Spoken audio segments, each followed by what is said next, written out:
Hey guys, so today I've decided to talk about my favorite characters in Reign. Next video is going to be my least favorite characters in Reign. I want to put a disclaimer out there. I'm talking about the characters, not the actors. All of the actors did an amazing job, which is why I love it, and which is why I probably watched it like 5 times. So that's just a disclaimer, but today's video is my favorite characters on Reign and why. Also, another disclaimer, I know I'm going to get a lot of flack for this list, but I'm going to do it anyway. Okay, I have two people for number 8. The first one is Ailey. So we didn't get to see Ailey a lot. I believe she, spoiler alert, did pass in the first season. They really gave her the worst outfits. However, she had the best attitude. Like, she would have been my favorite lady in waiting of Mary. However, again, she didn't survive. I also do want to say that she was supposed to be the richest out of everybody. Like, she was supposed to own like half of Scotland, and yet she still had this poised, very sweet attitude. Okay, so coming in at the other part of number 8 is going to be Princess Claude. To be honest, when she first entered the show, I didn't really like her that much. I felt like she caused a lot of problems for France, but I really quickly understood why. And her trauma was just not talked about a lot, and it was very overshadowed, and it was very pushed to the side by everybody. And I thought that that was not fair. I really did grow to love her. I believe she came in the second season or the very beginning of, like, the end of the second season, early third season. And yeah, I honestly believe that all she wanted to do was have love and attention from her parents. And well, her dad passed away at the time she came in, and she just wanted that feeling of love, and she barely even got it. Like, nothing ended up right for her in the end of the series. Alrighty, next up is Lola. Yes, at number 7, I'm gonna put Lola. I actually really did love Lola. I did not like the fact that she and Francis got together. Like, I've always hated that plot line. I don't know why they put that there. And yes, she did betray Mary for that. However, honestly, I like her a lot better than Kenna. I don't understand why people like Kenna so much. And to be honest, the reason why she's so high up is because I love her personality. I don't like what she did. But I believe everybody would have loved her if they didn't like that she and Francis were together.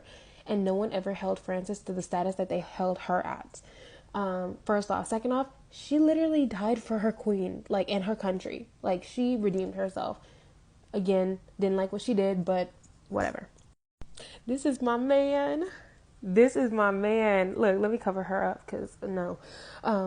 Okay, so next on the list is King Charles. He was the king right after Francis. I loved him, to be honest. I loved him when he first came in the first season. He was younger then. So I really loved how he was very respectful, and he loved Bash as his brother.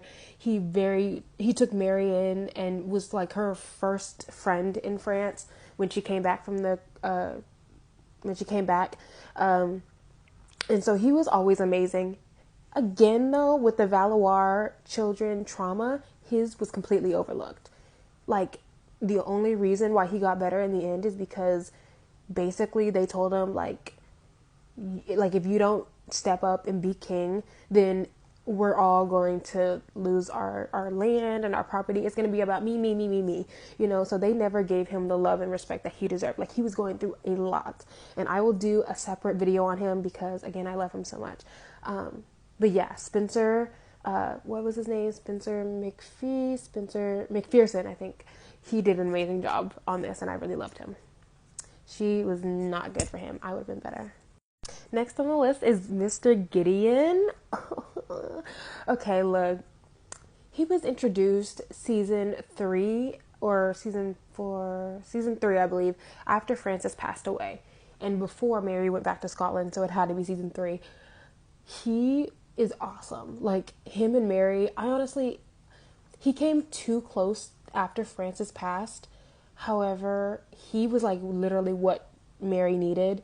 The circumstances in which him and Mary met were not the best. However, to be honest, they were amazing, and he was amazing. Can we just I'm going to talk about in a separate video how Elizabeth and him should have never been together. He was done so wrong, and in the end, he suffered. He suffered all throughout his life, as we could tell in Reign. And then he completely suffered at the end of the series, and I hated that, and I hated Elizabeth for it. So, because she was like literally the main cause. Elizabeth did come around in the end, but it was kind of like a too late type of situation. But I love you, baby. Okay, but like, did anybody else have a crush on him? Like, ah! Okay, so if you don't know, this is Nostradamus. He is number 4 on my list. So he was just amazing. Like, he did so much to help France and to help Mary and to help Catherine, and still composed like his manners. Like, he just, like, throughout the show, he was like the one constant that everybody loved that never changed. We didn't get to see a lot of him. Like, he was always there, but like his character and his backstory needed to be told more, because I absolutely loved him. Like, I adored him. So I'm going to do a different video on him. I know I'm saying all these, but I'm for real going to do him because he's awesome. Coming in at number 3 is Bash. Okay, look at him. Okay, I fell in love with him the first episode. Like, he was my favorite character. He was given sass. He was given attitude. He was giving best character in season 1. Like, he should have ended up with Mary. Like, their story was just so beautiful. He got treated terribly in the show, and he didn't even get a happy ending. The writers said that they offed him off screen, off camera, because in season 4, when he went back to Scotland with Mary, he just never showed up again. And we were like, what? So he deserved better. And that's why he's at number 3. And plus, he looks like this. Coming in at number 2 is the one, the only, Queen Mary. If I could be a subject to a queen, it would be Queen Mary. She was so kind. She was so gentle. She was so loving. And she really cared about the people, her people in Scotland and her people in France. And plus, look at her. She looks like she could play Snow White. Like, Adeline Kane was amazing at portraying Mary. I wish they would have kept her alive, because if you don't know, Reign is loosely, almost like very inaccurately based on history. So they really could have kept her alive. They really had no reason to cancel her. Plus, Nostradamus in the first season said that she will face many challenges, but she'll handle them with grace, and that's exactly what she did. Now in season 2, that's when I stopped liking her character. Something did happen to her that was horrendous, and it was terrible, and I was just like, my mouth was just hanging open. I was like, oh my gosh, and stuff. And so she ended up doing some thoughtless things in the rest of season 2, but I can understand it more and stuff. And then in season 3, when season 3 hit, we loved her again. I loved her again. She was always amazing. Plus, look at her style. Look at it. You know, she has one of my favorite dresses of hers is a red dress with a red like coat attached to it, and she was wearing the England suit of arms. So she was claiming England as her own, as being heir to the throne. She didn't go through with it, but like, her style is still immaculate, even though the styles do not represent the history at that time. I don't care, because they look like this. She looks like this. By the way, this is her coronation dress. And coming in at number 1 is the one, the only, the truest Queen Catherine de Medici, Queen Catherine. Okay, first off, not only was she giving looks, like, I mean, she rarely dressed with fur or faux, whatever, and she rarely had big enough crowns and stuff.